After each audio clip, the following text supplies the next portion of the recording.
सबसे ऊंची प्रेम सगाई, सबसे ऊंची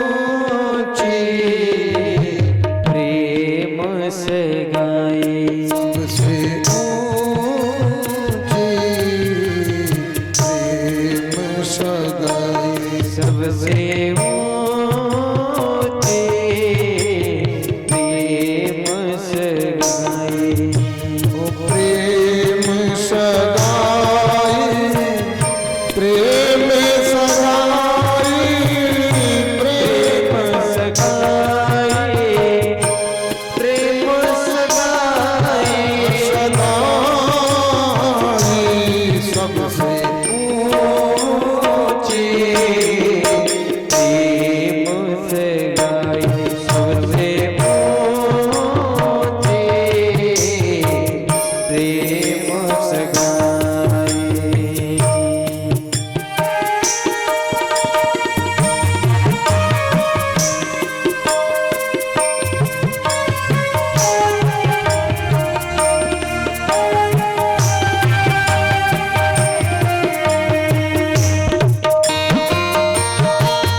बसे अर्जुन रथ हाको भूल गए ठकुराई हो भूल गए ठकुराई सबसे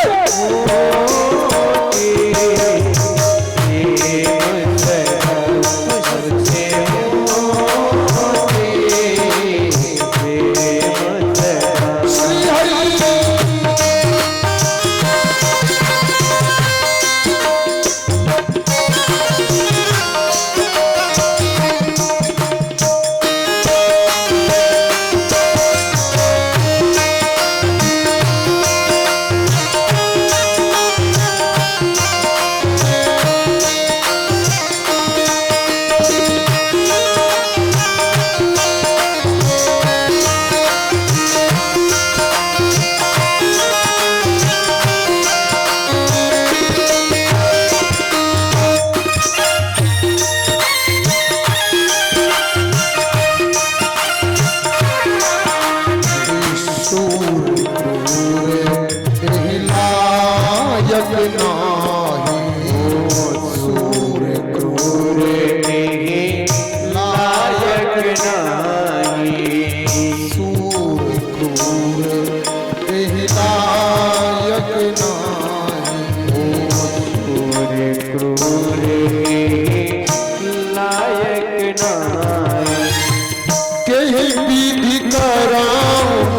हरि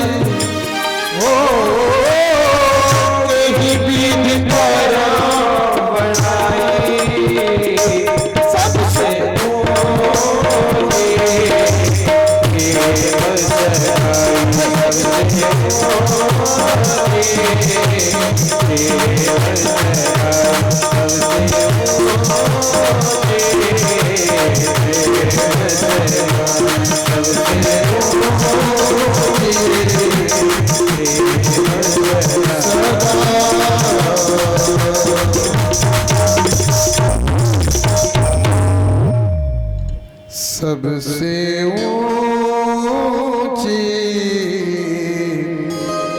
प्रेम सगा दुर्योधन की मेवा त्यागी दुर्योधन की मेवा त्यागी साग विदुर घर खाई हो साग विदुर घर खाई सबसे ऊंची प्रेम सगाई। बोल राधा वल्लभ लाल की जय।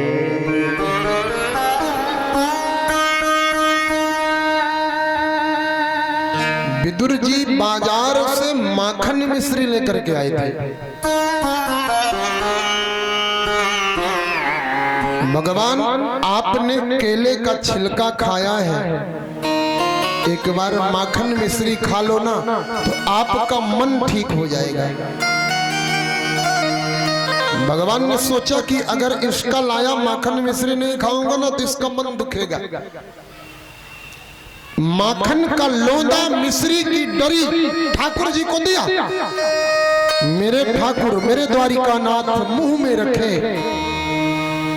और बोल पड़े, ए चाचा विदुर, जो स्वाद विदुरानी के केलों के छिलकों में था ना,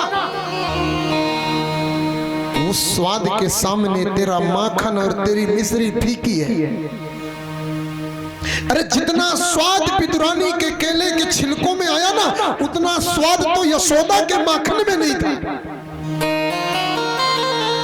24 अवतार मैंने लिया और 24 अवतारों में इतना स्वाद मुझे केवल 2 बार मिला है। एक बार जब मैंने सबरी के जूठे जूठे बेर खाया था तब, और या कि आज मैंने जब केले का छिलका खाया।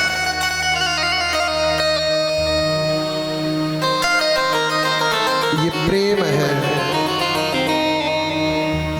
स्वाद छिलके में था,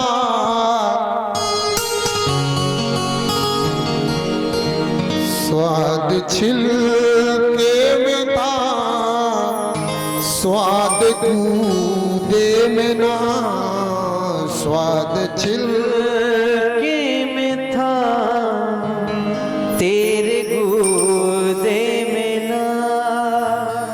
मैं तो बेदो रानी के छिलके थके खा गया। मैं तो बेदो रानी के छिलके थके खा गया। स्वाद छिलके में था, स्वाद कूदे में ना, स्वाद छिलकों में था, स्वाद गोदे में ना। मैं तो बेधू रानी के छिलके थके खा गया। मैं तो बेधू रानी के छिलके तक खा गया।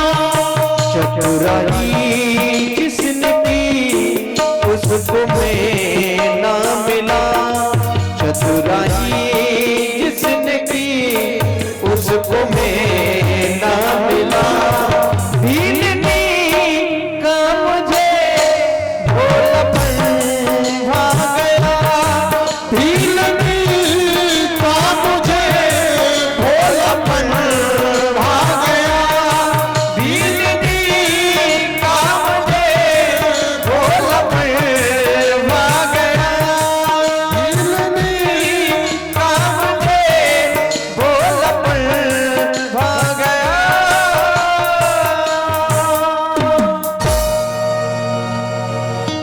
जो स्वाद छिलके में था वो स्वाद गूदे में नहीं था। क्यों? मैं तो प्रेम के हाथों बिक जाता हूँ। प्रेम के हाथों बिक करके तभी तो जा करके भिलनी के घर में जूठे जूठे बेर खा के आ जाता हूँ। मेरे श्याम सुंदर ने विदुर जी के ऊपर कृपा किया। सुखदेव गोस्वामी कहते हैं, राजा परीक्षित, भगवान को पाने के लिए सबसे सरल साधन है आपके मन में प्रेम आ जाए, फिर भगवान आपसे दूर नहीं हो सकता। विदुर जी ने बड़ा सुंदर प्रश्न किया, प्रभु आत्म तत्व का ज्ञान अगर मैं चाहूं तो कहां मिलेगा? बोले किसी सच्चे संत की शरण में जाओ। विदुर जी की मैत्रेय ऋषि से भेंट होती है। मैत्रेय ऋषि ने सृष्टि के निर्माण की बात बताया। सबसे पहले नारायण, नारायण से ब्रह्मा, नारायण से कमल, कमल से ब्रह्मा, ब्रह्मा के 4 पुत्र हुए, सनक, सनंदन, सनातन, सनत कुमार महाराज। आगे चल करके इन्हीं से पुलस्त, अंगिरा, पुलह, अत्रि, करदम इत्यादि पुत्रों का जन्म होता है। सृष्टि निर्माण का कार्य चल रहा था। ब्रह्मा जी ने देखा सृष्टि का विस्तार नहीं हो रहा, स्त्री पुरुष का जोड़ा प्रकट किया। सबसे पहले मनुष्य रूपा, जिनते भई नर सृष्टि अनूपा। मनु और शत्रुपा को प्रकट किया। मनु शत्रुपा को आदेश दिया, आप संतान उत्पत्ति करो। महाराज हम संतान तो पैदा करेंगे, रहेगी कहाँ? बोले क्यों? बोले पृथ्वी तो है ही नहीं। पृथ्वी को चुरा करके हिरण्यक्ष ले जा चुका है। उसी समय ब्रह्मा जी को चिंता हुई। ब्रह्मा जी के नाक से बोले पारा है भगवान की जय। बारह भगवान प्रकट हुए, समुद्र को चीरते हुए रसातल में गए, पृथ्वी की स्थापना किया। मनु महाराज से 5 संतान हुए। प्रियव्रतोत्तान पादो, तिस्र कन्याश्च भारत, आकूति देवहूतिश्च प्रसूति रीति कन्यका। 3 बेटियां हुई, 2 बेटे हुए। आकुति का विवाह रुचि प्रजापति के साथ में हुआ, जिनसे यज्ञ नारायण दक्षिणा महारानी का प्रकट होता है। देवहूति का विवाह करदम ऋषि के साथ में हुआ, जिनसे भगवान कपिल देव का प्रकट होता है। प्रसूति का विवाह दक्ष प्रजापति के साथ में हुआ, जिनसे 16 कन्याएं हुई। श्रद्धा, मैत्री, दया, तुष्टि, पुष्टि, क्रिया, उन्नति, बुद्धि, मेधा, दीक्षा, हरि, लज्जा, 13 कन्याएं ये हुई। इनका विवाह धर्म के साथ में हुआ। 14वीं कन्या का नाम होता स्वाहा। स्वाहा का विवाह अग्नि के साथ में हुआ। 15वीं कन्या का नाम स्वधा। स्वधा का विवाह पितरों के साथ में हुआ। 16वीं कन्या का नाम सती। भगवती सती का विवाह महादेव के साथ में हुआ। 2 बेटे प्रियव्रतोत्तान पादौ। सबसे पहले उत्तान पाद के वंश का वर्णन किया। उत्तान पाद, उत्तान पाद का अर्थ होता है उत्तानम पादः यस्य सा उत्तान पादा। जो व्यक्ति घमंड के कारण उल्टा चलना शुरू कर दे, अहंकार में आकर के जो व्यक्ति उल्टा चले वही उत्तान पाद है। उत्तान पाद की शादी हुई सुनीति के साथ में। सुनीति कौन है? सुष्ठु नीति यस्य सा सुनीति। जिसकी नीति सुंदर है वही सुनीति है। सुनीति से बड़ा सुंदर पुत्र हुआ। इस पुत्र का नाम होता है ध्रुव। दुर्भाग्य जगह उत्तान पाद ने दूसरी शादी कर लिया और दूसरा विवाह सुरुचि के साथ में किया। सुरुचि आते ही घर में कलह करने लग गई। मुझे अगर राजमहलों में रखना है तो मेरी सौतन को घर से निकाल दो। जब ध्रुव जी की उम्र केवल 6 माह थी, 6 माह के नन्हे से बेटे को लेकर के सुनीति को घर से निकाल दिया गया। जाकर के जंगल में अपना जीवन यापन करती है। खाने के लिए अनाज जाता था, मना कर दिया सुरुचि ने, मेरी सौतन को अनाज नहीं जाएगा आज से, केवल जौ जाएगा, जौ। पीने के लिए पानी नहीं, गोमूत्र। गोमूत्र से दलिया पकाती, जौ की खुद खाती, बेटे ध्रुव को खिलाती। धीरे धीरे महाराज ध्रुव जी की उम्र बड़ी होने लगी। इधर सुरुचि के भी एक बेटा हुआ। इस बेटे का नाम होता उत्तम। महाराज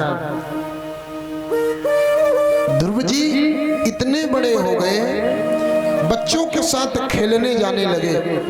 एक दिन बच्चों ने पूछ लिया, क्यों ध्रुव, तेरे पिता का नाम क्या है? ध्रुव जी को पिता का नाम नहीं मालूम। दौड़े दौड़े आए, माँ के पैर पकड़ा, माँ मेरा पिता कौन है?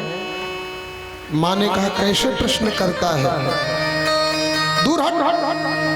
नहीं माँ, आज तो बताना पड़ेगा मेरा पिता कौन है।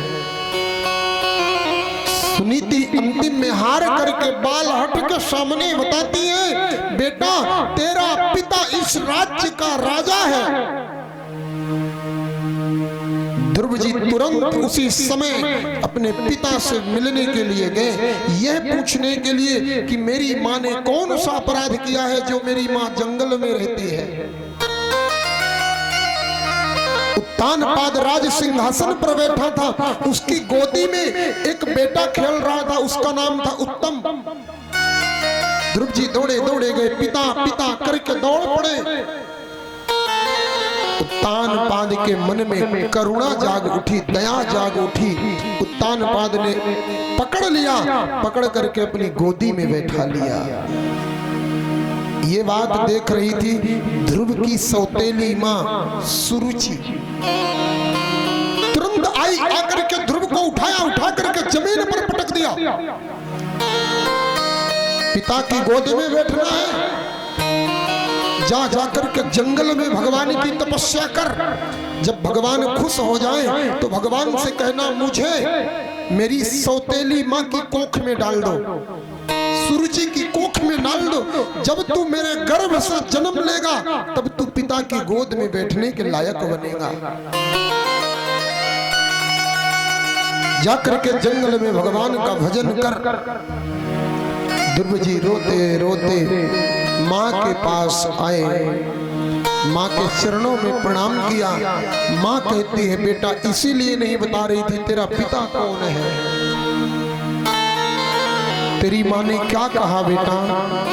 बोले मेरी माँ ने कहा है अगर तुझे पिता की गोद में बैठना है तो जाकर के पहले भगवान का भजन कर। जब भगवान खुश हो जाए ना तो भगवान से वरदान मांग लेना, मेरी कोख में आना, फिर पिता की गोद में बैठने का अधिकारी होगा।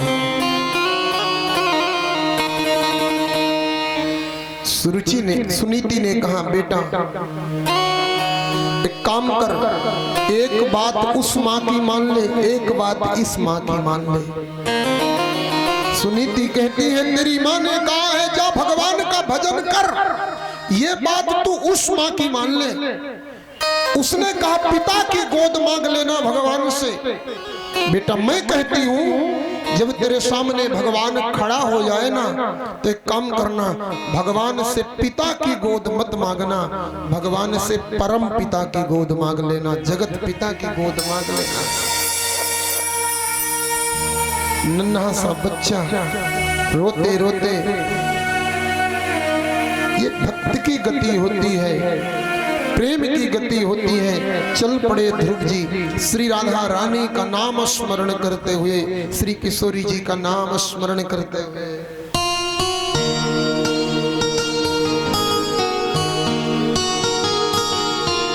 अब तो लगता नहीं जी तुम्हारे बिना, कैसे जीऊंगा राधा रानी तुम्हारे बिना। कैसे जीऊंगा राधा रानी तुम्हारे बिना, कैसे जीऊंगा राधा रानी तुम्हारे बिना। मेरा मन ही न लागे तुम्हारे बिना, मेरा मन ही न लागे तुम्हारे बिना। कैसे जीऊं मेरा रानी तुम्हारे बिना, कैसे जीऊं मेरा रानी तेरे बिना।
निहारे बिना, कैसे जीऊं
सिखा दो पिया मोहे प्रीत की रीत सिखा दो प्रिया मोहे प्रीति की रीत सिखा दो प्रिया मोहे प्रीत की रीत सिखा दो प्रिया अपनी यादों में रोना सिखा दो प्रिया अपनी यादों में रोना सिखा दो प्रिया हो जीवन नीर से अखियों के तार बिना हो जीवन नीरस है अखियों के तारे बिना कैसे जीऊं मैं राधारानी तेरे बिना कैसे जीऊं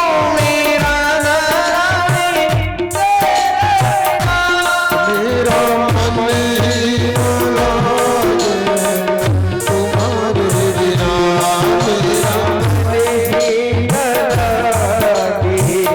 तुम्हारे बिना हो कैसे जीऊं मैं मेरा नारायण तेरे बिना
प्यारी पतियों की पतवार तुम्हें ही तो हो प्यारे पतियों की पतवारे तुम ही तो हो प्यारी पतियों की पतवार तुम्हें ही तो हो प्यारे पतियों की पतवारे तुम ही तो हो दीन दुखियों की सरकार तुम्हें ही तो हो दीन दुखियों की सरकार तुम ही तो हो दीन दुखियों की सरकार तुम ही तो हो अब मैं जाऊं कहाँ तेरे द्वार बिना अब मैं जाऊं कहाँ तेरे द्वारे बिना कैसे जीऊं मैं राधारानी तेरे बिना कैसे जीऊं मेरा रानी तेरे बिना मेरा मन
बसे नैनों में भोली सुरतिया तेरी, बसे नैनों में भोली सूरतिया तेरी, बसे नैनों में भोली सुरतिया तेरी, बसे नैनों में भोली सूरतिया तेरी, नाचे हृदय में मोहिनी मुरतिया तेरी, ओ नाचे हृदय में मोहनी मूर्तिया तेरी, नाचे हृदय में मोहनी मूर्तिया तेरी, प्राण व्याकुल है प्राणों के प्यारी, बिना होके तो जियो मेरा तारानी, तुम्हारे बिना कैसे जियो मेरा तारानी,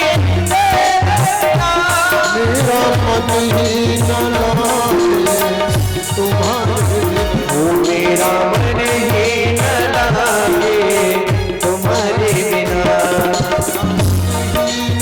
लागे तुम्हारे बिना, मेरा मन ही न लागे तुम्हारे बिना, कैसे जियो मेरा तारानी, तेरे बिना कैसे जियो मेरा तारानी, तेरे बिना कैसे जियो मेरा तारानी, तेरे बिना कैसे जियो मेरा तारानी, तेरे बिना मेरा मन ही न लागे तुम्हारे बिना, मेरा मन ही न लागे ओ कैसे जियो मेरा तारानी, तेरे बिना कैसे जियो मेरा तारानी, तेरे बिना तुम्हारे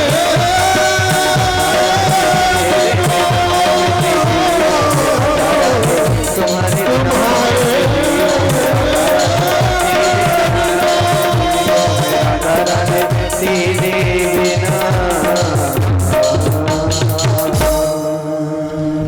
बोल राधा रानी सरकार की, श्री लाडली लाल की जय।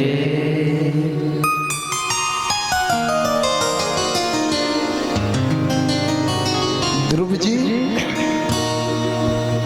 भगवत आराधना के लिए निकल गए।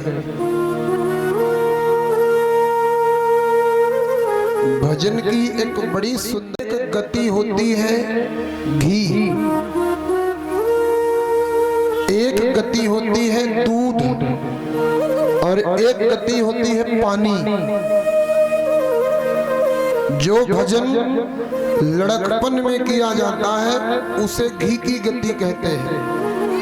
जो भजन जवानी में होता है वो दूध की तरह होता है। जो बुढ़ापे में होता है वो पानी की तरह होता है। भजन लड़कपन में होना चाहिए। नन्हा सा ध्रुव भगवत आराधना के लिए निकला। ये कोरा कपड़ा है, इसमें ना छल का दाग है, ना कपट का दाग है, ना ईर्ष्या का दाग है, ना द्वेष का दाग है, ना मोह का दाग है, कुछ भी नहीं, निर्मल। यमुना के किनारे जाकर के मधुवन में ध्रुव जी महाराज खड़े हो गए।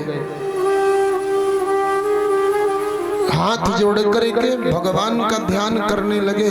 ध्यान से सुनिएगा, आंख बंद करके खड़े हुए भक्ति में ना तो 3 दिन में आंखें खुली। 3 दिन में, 3 दिन में जब आंखें खुली ना तो कपित्थम बदिरासन, जंगल में जो फल मिलते हैं वो फल खा लिया, कंदमूल खा लिया, फिर समाधि में खड़े, फिर 3 दिन बाद आंखें खुली। नारद जी ने गुरु मंत्र प्रदान किया था, उस मंत्र राज का जाप कर रहे हैं। 3 दिन में समाधि खुलती है। ऐसा करते हुए 1 महीना बीत गया। दूसरा महीना लगा ना तो 6 दिन आंख नहीं खुली, ध्यान में लगे रह गए। जब 6वें दिन नेत्र खुले ना तो 6वें दिन शुष्क पर्णादि भी सहा, षष्ठे षष्ठेर्भके दिने। महाराज दूसरे महीने में 6 दिन में आंखें खुलती, सूखे पत्ते खाते थे, केवल सूखे पत्ते सूखे फल, और फिर समाधि में बैठ गए। 2 महीना बीत गया, तीसरा महीना चला। तीसरे महीने में 9 दिन में आंखें खुली हैं।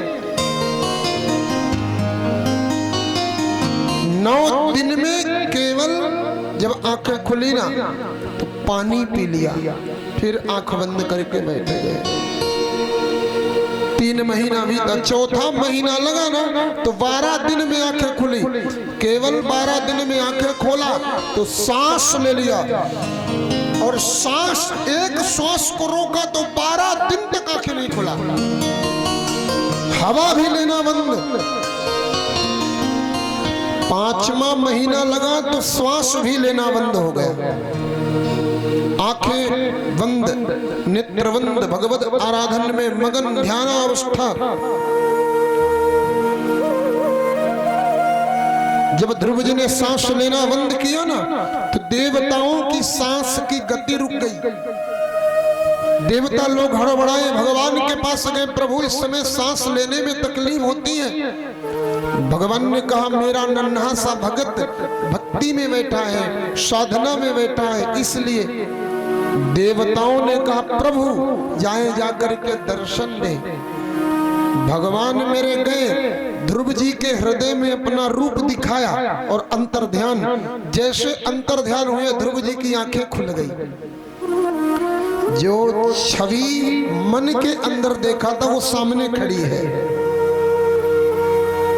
सामने भगवान खड़े, सामने ध्रुव जी खड़े। ना वो बोले ना ये बोले, ना ये बोले ना वो बोले। भगवान सोचे कि भक्त के सामने आया हूं, शायद पैर छुएगा, आरती करेगा।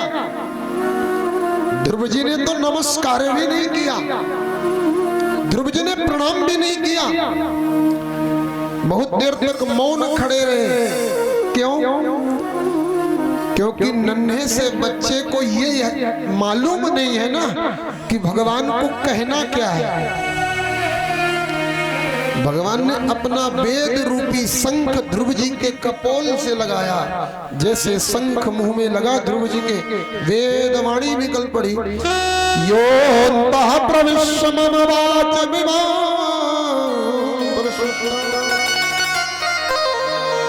संजीवयत्यखिल शक्तिधरा सुधाम्ना अन्यस्य हस्तचरणश्रवणत्वगादि प्राणान् नमो भगवते पुरुषाय तुभ्यम्।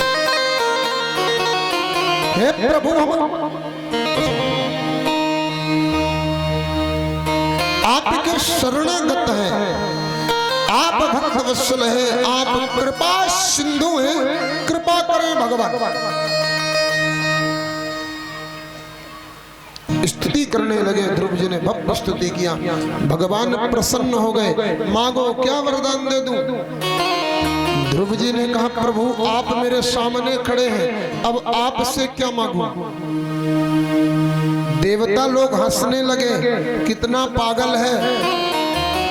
मेरे सामने मेरा भगवान खड़ा होता ना तो हम बोल देते थोड़ी देर रुको, अभी बता रहे हैं क्या चाहिए। अकेले में बैठ करके लिस्ट बनाते, भगवान को पकड़ा देते, ये चाहिए दे देना। ध्रुव जी कह रहे महाराज आप मिल गए तो जरूरत क्या है? ये मांगने की आदत छोड़ देना चाहिए। कभी कभी भगवान से मांगना नहीं चाहिए, कभी कभी भगवान से भगवान को ही मांग लेना चाहिए। भगवान के सामने जाकर के कहना चाहिए प्रभु आप ही मिल जाओ तो जितनी दुनिया की सुख संपत्ति जो जो मुझे चाहिए सब हमारा, जो आपका सब हमारा हो जाएगा। हम बावरे हैं, जाकर के भगवान से मांगते हैं ये दे दो वो दे दो। भगवान से जब भी मांगा करो तो यही कहा करो आप ही हमें मिल जाओ, आप खुद को हमें दे दो। भगवान ने कहा ध्रुव, मैं जानता हूं तू तपस्या करने क्यों आया था। तुझे पिता का राज्य चाहिए, जा 36,000 वर्ष तक पिता का राज्य भोगेगा। अंत में जब तू इस लोक को छोड़ करके मेरे धाम आएगा ना, तो तुझे वहां भी एक लोक मिलेगा और तू वहां का राजा बनेगा। ध्रुव लोकम गतस्तदा, जिसे हम लोग ध्रुव तारा कहते हैं, आज भी दिखाई देता है। वह एक लोक है और आज भी उस लोक के राजा ध्रुव जी महाराज बन के बैठे हैं। आज भी ये भगवान की कृपा है। भगवान ने भक्तराज ध्रुव के ऊपर कृपा किया, ध्रुव जी के ऊपर कृपा करके महाराज इसी वंश में आगे चल करके भगवान का एक अवतार होता है। बोले पृथु महाराज की जय। प्रियव्रत वंश का वर्णन हुआ। प्रियव्रत वंश में महाराज अग्निद जैसे दिव्य राजा हुए। इसी वंश में नाभि महाराज का जन्म हुआ। नाभि से ऋषभ देव का जन्म हुआ, जो जैन धर्म के प्रवर्तक होते हैं। महाराज आगे चल करके ऋषभ देव से महात्मा भरत का जन्म होता है। भरत जी का प्राकट्य होता है। यही भरत मृग के मोह में पड़ करके दूसरी बार जड़ भरत बन करके आते हैं।